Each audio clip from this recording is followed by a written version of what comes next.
Ladies and gentlemen, boys and girls, how are my snipers doing today? I hope you guys are doing fantastic. Listen, today we're talking about the one and only Turbo. We're going to dive into a few things in just this second. We're going to talk about the price action that happened the other day. What does it mean? And, is it a positive sign or is it a negative sign?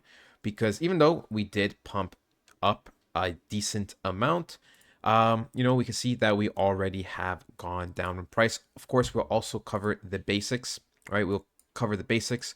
We'll cover how many, how much volume there is, how many holders, what is our ranking, and we will also see a few other things. So, first off, I do want to start off with Turbo and its market cap. We are at 156 million market cap with roughly 40 million volume.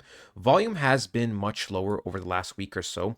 I believe this is mainly due to the fact that we are shifting from downwards movement more to sideways. And the thing is, consolidation, which is sideways movement, does not require the most amount of volume, right? It's very slow, very methodical, and you just kind of range between a certain price point, right? You can see that from March 10th, kind of until March 21st, other than this big pump, we just been kind of chilling, right? We just been chilling very, very slowly, methodically going up and down, going into certain blocks and just kind of going sideways, kind of preparing us for what I believe is a shift to the upside, which we'll dive into more detail in just a second, right? So that is why I believe the volume has been lower, but I do believe the volume will be super, super bullish very, very soon. The market cap, ladies and gentlemen, like I said, right below 160 million. If we go to, to see the amount of holders, we can see that we are hitting new all-time highs in holders, despite price action being very, very boring. So, people are coming on board, which is what you like to see. If people are coming on board during the most rough time of the market, during the most rough time for Turbo, then imagine what it's like going to be in a couple of weeks or months when Turbo starts recovering, Turbo starts pumping, you know, crypto bandwagon all over the world, altcoin season, everything's on the news.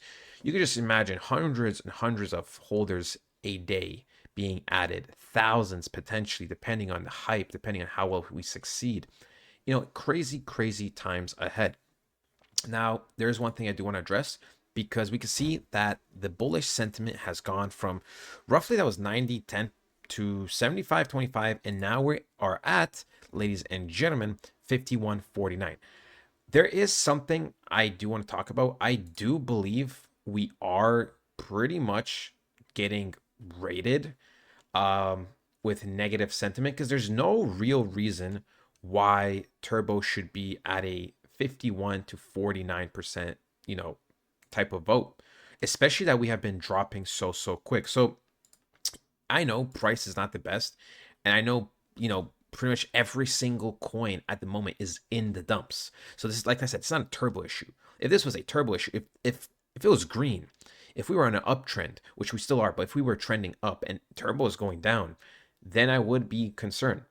But for me, with how much and how many recent votes have turned the community sentiment to negative almost, it makes me believe that these votes are getting botted, or, ladies and gentlemen, they are getting rated by other communities to throw off investors so that the other coins can succeed, because it makes zero logical sense other than the fact that things have gone down. But once again, the counterpoint is everything has gone down, so it doesn't make too much sense.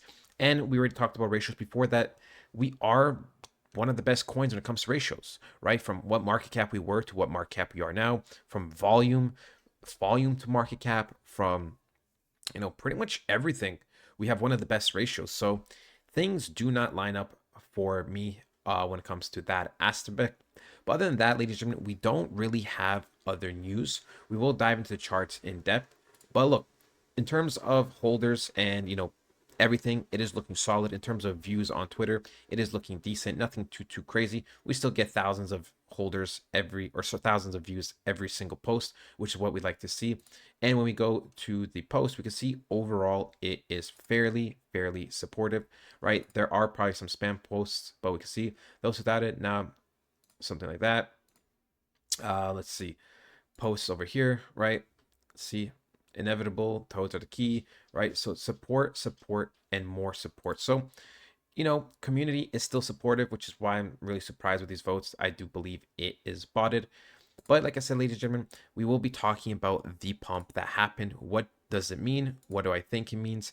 And what does it actually mean? So, first of all, we can see when we go on the hourly that we had huge momentum, right? We went from 0.0022 to 0.0027. Now, if we go to the 4 hour and we look where 0.27 is, we can see, ladies and gentlemen, that this area over here is actually a decent area that we reached in terms of some kind of resistance, right?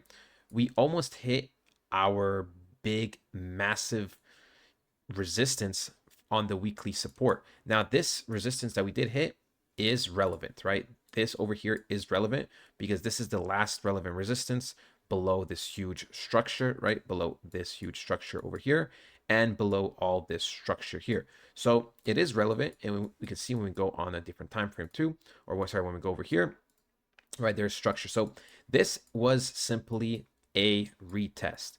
We went up to see how far we can push, and we got rejected. So not the most, bullish thing, but like I said, it is part of the process to attempt to break and reclaim levels. Reclaiming these levels will be technically difficult. It may take 2 or 3 even tries, but it is not impossible, and I still think we will close fairly well over the next coming weeks and months.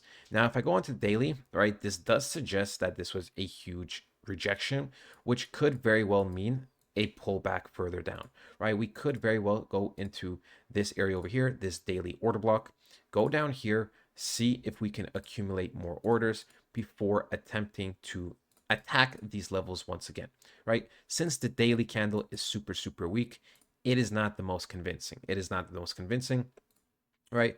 So we'll have to monitor everything. We'll have to monitor everything. We don't need to technically pull back that far. We could simply be around this area because we can see there is a lot of decent structure here, right? There's a lot of decent sideways orders before the big pump. So we could very well retest off here to make another attempt. Now, if we make another attempt, that's very good. If we simply go to this market structure over here, then we will be looking to sell off, okay? That is how it is. So if that happens, then we will get something like this where we sell off to lower levels before we attempt to retest once again. Okay, ladies and gentlemen, I hope that is very crystal clear. Generally speaking, if we go look at the weekly or the monthly, weekly looks extremely weak at the moment, right? It's kind of giving me vibes of what we had over here, up here before we continue going lower. However, the difference is that we are objectively really low. So I do expect things to turn around soon. We also have a monthly that broke below the big support, right? The big support. So I don't expect things to just flip right away. And we are also ending the Q1 candle, which of course, I don't expect any big change in momentum until April. So yeah, that is it, ladies and gentlemen. I hope you guys enjoyed it. I'll talk to you guys next time. Goodbye.